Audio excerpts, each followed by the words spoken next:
What's up guys, I'm Rain from Calibrated Strength. Today we're going to talk about a few principles and why they're important for developing a good training program. First up is overload. You need overload for progress. Most of your training effects will happen from overload. Adding 5 pounds per week on your squat is using overload effectively. Next up is specificity. One of the most important principles in powerlifting is the SAID principle. It states specific adaptation to imposed demands. For example, the best way to get better at squatting is by squatting. Specificity can be reduced in a few different ways. Everything that isn't 1 rep max competition lift is unspecific. Here's some examples. The more reps you do, the less specific the training effect becomes.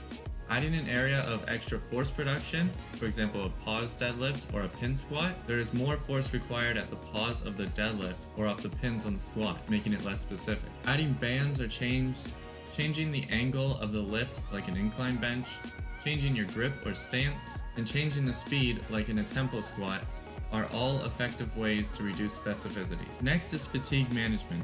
Fatigue management is like managing recovery. You want to stay in an adaptable state, but still make sure you are getting the desired training effect. As you progress, it becomes more difficult to track your fatigue. I personally use the RTS trac system, there will be a link in the description. This will help you realize if you are getting close to overtraining or undertraining.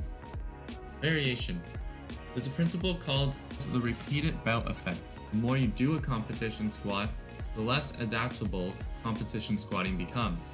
For example, the first time you ever worked out, you were most likely sore for a week afterwards. But someone who's been working out 4 times a week for a year won't get as sore. This is because their body has adapted to working out, and they won't see as much progress as a beginner. That's where variation comes in. You need to find a happy medium of specificity and variation in your programming. Periodization. There are a bunch of different ways to periodize your training.